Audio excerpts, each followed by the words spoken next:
He was a Yeah, I'm not sure. he was a Mark. he He was from Aesop. He was from Aesop. Rabbi Furst, Parsha Shavuot. from Asaph, yes, and Asaph had his children circumcised, and I think also Malach probably no. Okay, I'm on the wrong track. Yeah, I'm not, maybe, okay. I'm not. I'm on the wrong track. Sorry. Yeah, but deceit. Yeah, right. The point being deceit. Like deceit is what's the connection between deceit and becoming of a molech, right? So if you're gonna deceive yourself, and not only you're deceiving your own people, you're cheating from your own people, right? So you're cheating from your own people. Yeah, in your deep business dealings, you're cheating your own people, trying to make a dishonest buck. And for that, the gates are open for the enemies to invade and cause trouble. When things are easy, people should be even more careful to do things honestly, because Hashem is giving them peace and quiet, and they can come and open the store in the morning without too much trouble, right? So try and do business in the Ukraine. There's, I'm sure there's not too much business going on in the Ukraine these days. You can't you want to go to a barber shop, you're not going to find a barber shop open these days. You want to go buying fruits and vegetables, try and find something in the forests. But people deceive each other, and they don't appreciate the goodness that HaKadosh Baruch Hu is giving them. So they're dishonest at the time when things are good. So then HaKadosh Baruch Hu is going to make things difficult for them, and the enemies will invade. Has v'shalom. So Rashi is explaining the connection between that. Lou, just to tune you in, we're learning about the Parshas of Zecher as She'asa L'cha Amalek. That's in Parshas Devarim. That's in the Sefer Devarim. In Ki Tzeitze, the end of Parshas Ki Tzeitze. It's in Perek 25, Chaf Hey, and Pasuk Yud Zayin. I've been learning the Rashis now. Just started learning the Rashis. Barry is reading the Rashis. And again, chapter 25, Pasuk Yud Zayin. Okay, Barry, let's continue on with the Rashis. Asher karcha baderech, what he happened upon you on the way. Lashon mikre, the word karcha expresses chance. Davar achar, alternatively, Lashon kore is a tumah. It's related to the impurity of seminal emission and pollution. Shahaya matminan, for Amalek would pollute Israel. The Mishgav Zachar, through homosexual relations. That causes tumah, right? These type of things cause tumah. It's a very serious thing, and they use that type of behavior to create tumah amongst the Jewish people.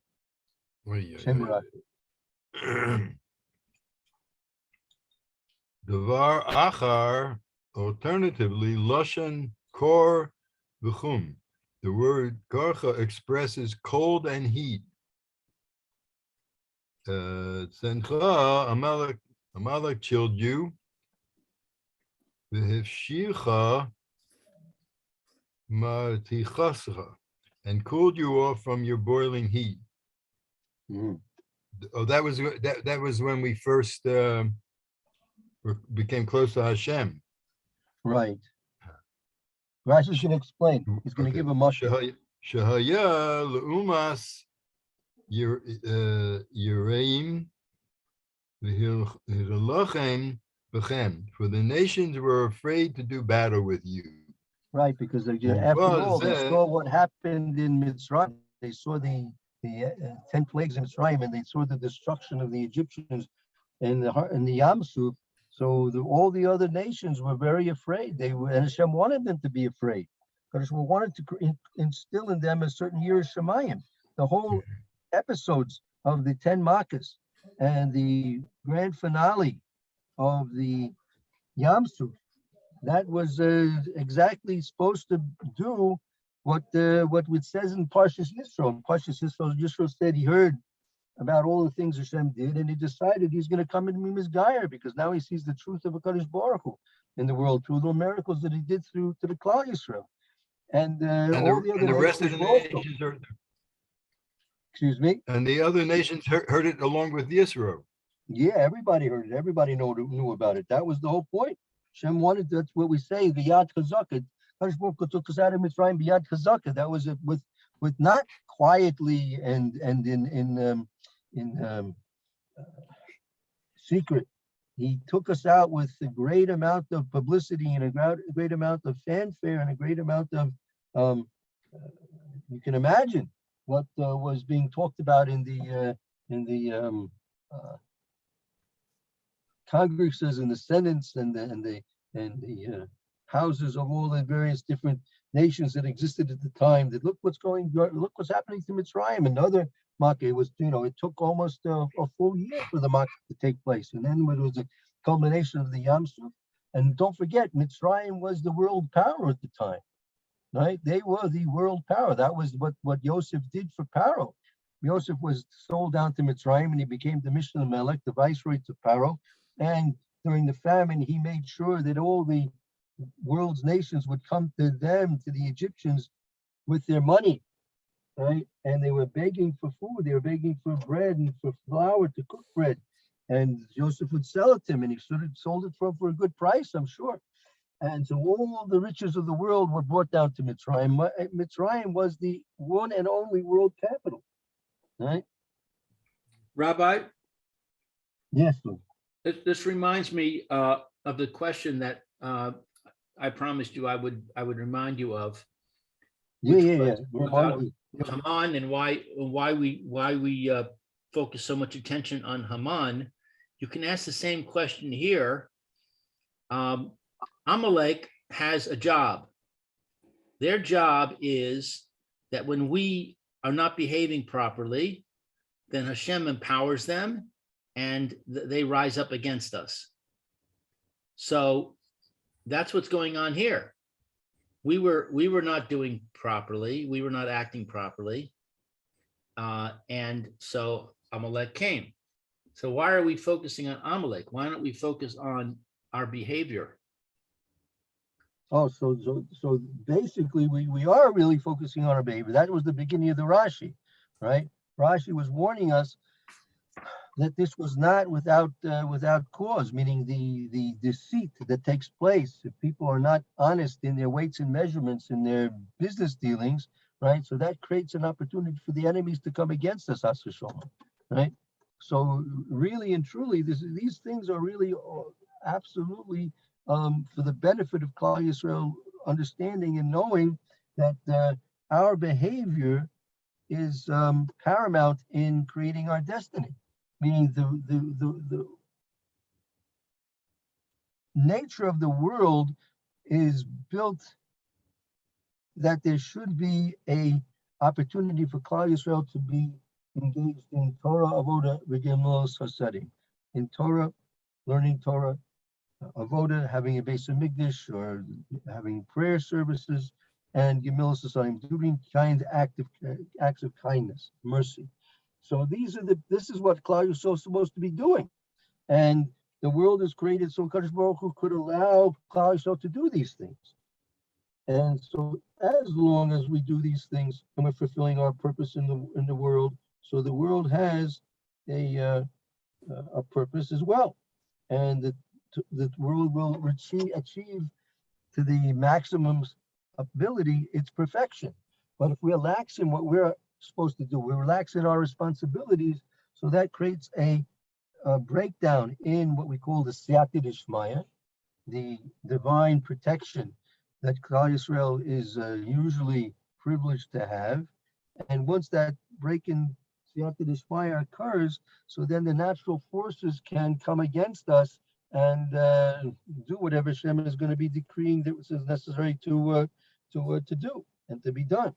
So in and of itself, they are not obligated However,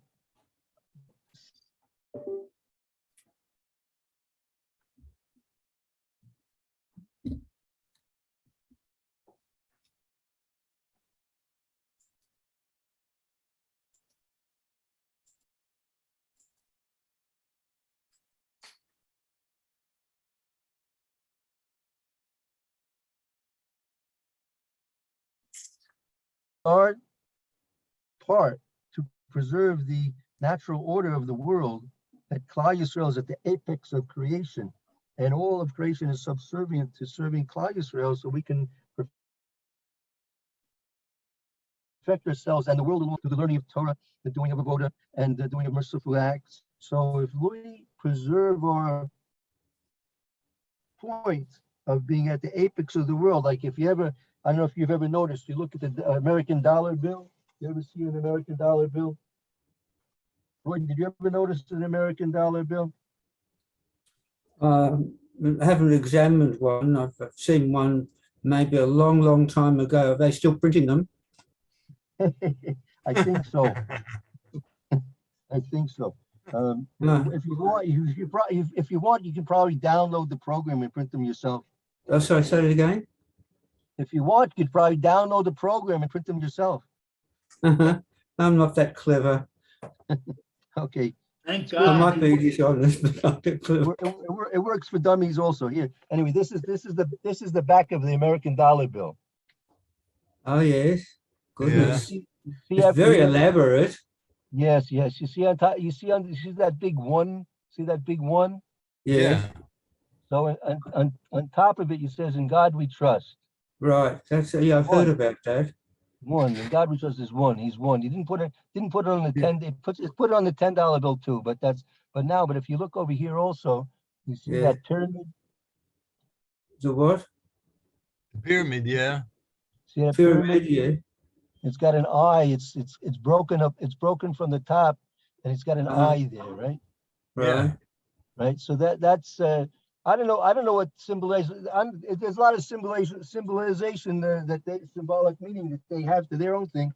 But anyway, it's a representation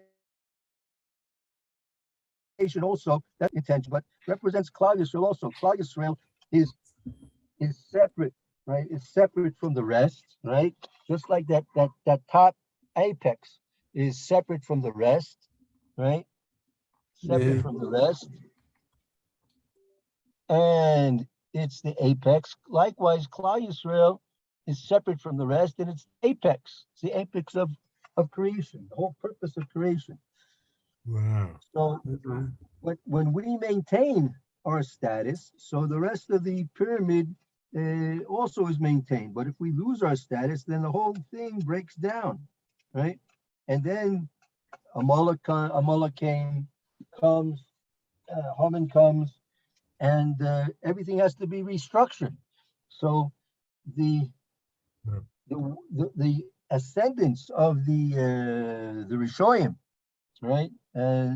That's a event which is due to the lack of purpose and fulfillment of purpose on the part of Klal Yisrael.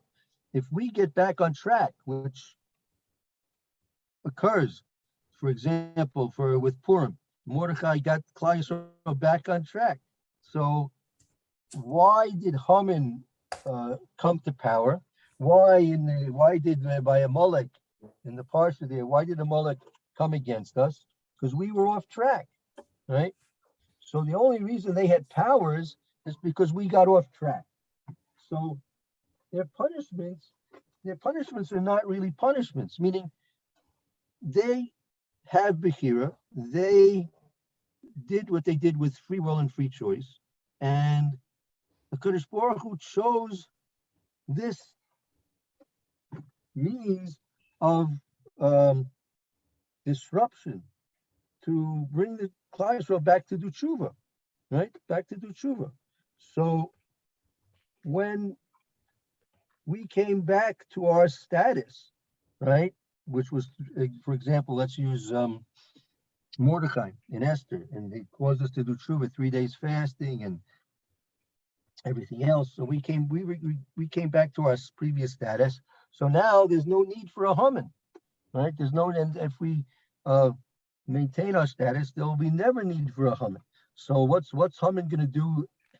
He was chosen because he was someone who was already predisposed to not liking the Jews, right? For whatever reasons, we don't go into too many details right now. He was predisposed to not liking the Jews. So he was given power temporarily in order to bring the Jews back to their service of HaKadosh Baruch Hu. Once we return to our service of HaKadosh Baruch Hu, there was a need to now eliminate Haman because he no longer had any purpose. So it's not necessarily a punishment. You can also learn that there's punishments involved as well. But simply now that his job was done, he has to be eliminated. There's no room for a Haman in a world where Klal Yisrael is doing its job. There's no room for a Molech in a world where Klal Yisrael is doing its job. That's why a Molech is not going to be around. B'yis Mashiach, a Molech shall not exist anymore. That's the whole point. Look, let's jump, Barry. Let's jump back to the last pasuk. Jump to the last pasuk. That's classic. Oh, okay. You test 19. V'haya v'haniach Hashem Elokecha lecha mikol oivecha mesaviv be'eretz asher Hashem Elokecha nosein lecha nachla l'rishta v'tincha et zocher Amalek mitachas hashamayim lo tishkach. So it'll come to be when Hashem gives you rest from all your enemies all around in the land that Hashem gave us as an inheritance, you shall wipe out the remembrance of Amalek from under the heaven. You shall not forget. Oh, so that's okay. That didn't happen yet. No, didn't happen yet. So look at the Rashi here. Okay. You shall Timcha et Zecher Amalek. You shall wipe out the remembrance of Amalek. Me'ish ad Isha, from man to woman. Ma'olal va'ad yonek, from infant to suckling. Mishor va'ad seh, from ox to sheep. Shelo yeh shem Amalek nizkor, so that the name of Amalek not be mentioned. Afilu al behema, even with a reference to an animal, lamer, because it says, because we won't be able to say behema zu Michel Amalek ayasa. This animal belonged to Amalek. Oh, that's what that was with Shmuel and Navi when he was talking to the king. Why did you save all these Amalek's animals? Yes, that's right. That's what this is. That was one of the mistakes of the Melech. Yeah. Right. Okay. So you see, they have to be completely eliminated, because they have no purpose. Once there's going to be a final perfection of the world, so there'll be no purpose for Amalek. So they have to be completely eliminated. Whether it's in the form of because of being punished or because of simply they're not needed anymore. Simply they just jettison the old baggage. This is something which exists only in a world which is not perfect, but in a world that's perfect, there's no room for Amalek. So the question is, Mashiach will be able to determine who are the legitimate descendants of Amalek? Yeah, they'll figure it out. They're working on DNA right now enough that they'll figure it out. Even without Mashiach, they'll be able to figure it out probably. But Mashiach will know without all the scientific jazz. Right. So the question is, from one point of view, there's no need now in a world of perfection for Amalek, because Amalek is only a tool used by Hakadosh Baruch Hu to bring Klal Yisrael back to Tshuva. Once the world's perfected, that won't be needed. That's number one. But besides that, in terms of a punishment, it's not really a punishment. It's really mida keneged mida, because look what Rashi says. Let's go back to the Rashi we were discussing. That's the Rashi in Pasuk Yud Ches, right? It says here, Shaya umos re'em l'chalim behem. All the nations were fearful from doing war with Klal Yisrael. After witnessing all the miracles of the 10 Makkos and the Kriyas Yamsuf, each and every nation were fearful from doing war with Klal Yisrael. What happened? Uva zeh hitchil. And this one came and started up. Yeah. Vayikra makam achareihem, and showed an opening for others. Right, he created an opportunity for this fear to be decreased. Wow. Continue on. Marshall, Okay. gives an example. Moshe Bati Rotachas. This can be compared to a boiling hot bath. She'ein kol birya v'yochla lireid b'socha. This is compared to a hot bath. She'ein ba birya yochla b'socha, into which no person could descend. Bo bain below ached, and one bad person came, kovetz yored betocha, and he jumped in and went down. Af kol ki sheniva, and although he was scolded, hekra asa bifnei acherim, but he cooled it off for others. That was the beginning of it. Right. That's right. So you had it. So even though the rest of the nations were fearful over what they witnessed and heard about in Mitzrayim, after Amalek came, they said, "Oh, they're not so invincible. They're not completely. You don't have to be so afraid of them." And so he cooled it off, even though it was originally a very very hot bath, so to speak, in terms of the analogy that Rashi references for us. After one, as I said, a Ben Blial comes and he jumps in, even though he got scolded, he got pretty well burnt up, but now it's cooled off for everybody else, and they can now be taking pot shots, Chas v'sholom, with the Klal Yisrael.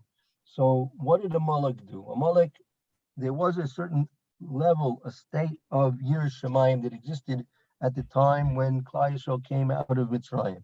And Amalek destroyed that sense of Yiras Shamayim that Hakadosh Baruch Hu purposely created. Hashem purposely created the situation that there should be Yiras Shamayim in the world. And that was going to be part of the preface to Har Sinai, right? Don't forget that Hakadosh Baruch Hu, before he gave the Torah to Klal Yisrael, he went around, so to speak, to each and every nation and offered the Torah to them, right? They were given an honest offer to receive the Torah, each and every one of the Umas Ha'olam of the world. But they didn't take it. Only Yisrael came. And part of the reason we can say is why they didn't take that offer from Hakadosh Baruch Hu to receive the Torah is because they were now influenced and had less Yiras Shamayim that they had previously, since Amalek came and did war with Klal Yisrael. Even though they themselves lost the war, but they caused that others now felt more calm about the situation with Klal Yisrael. They felt less fear of the Hakadosh Baruch Hu, and that was a terrible, terrible situation that, so to speak, ruined the whole event. Klal Yisrael, along with the rest of the Goyim, it would have been a perfect event if all the world, not just Klal Yisrael, received the Torah from Hakadosh Baruch Hu. Each and every nation would receive their Torah from Hakadosh Baruch Hu in whatever ways that would be. And Amalek ruined that. And the Medrash says that at the time of Har Sinai, that all the Goyim came to Bilam. Bilam was their prophet. And he says, what's happening? The world's coming to an end. The world's coming to an end. They heard these thunders and lightning, shofars blowing. They all this, just imagine if every siren, if Barry, just imagine if every emergency signal siren in the city went off at the same time. Can you imagine what kind of a fear people would have, right? Sure. Wouldn't know what's going on. Who knows the whole thing? They wouldn't know where to run, what to do. They'd be in a panic. And that's what was happening when Klal Yisrael got the Torah from Hakadosh Baruch Hu caused shofars to blow, lightning in London to come down, and there was the Har Sinai was covered with ash and the cloud, and they all ran. They didn't know what to do. They ran to Bilam. Bilam was their prophet, so they're wise men, they're sage. They came to Bilam. All the kings of the world came to Bilam. What's going on? What's going on? So I said, HaKadosh Baruch was giving his Torah to Klal Yisrael. It has nothing to do with you. Don't worry. Go back home and don't worry. So they took his foolish advice, and they never took the vital steps in coming close to Har Sinai and accepting the Torah, and they lost out. They lost out for all generations. But we also lost out. And HaKadosh Baruch Hu, so to speak, had created that situation where there would be Yiras Shamayim, and then Molech ruined it. He ruined the whole situation where there would be Yiras Shamayim. He popped that bubble. And by popping that bubble, the rest of the world did not accept the Torah as the way Hashem was perhaps planning that it should happen. And so therefore, since they ruined Yiras Shamayim, when it comes to be a world, there's going to be Kol Aretz Deya.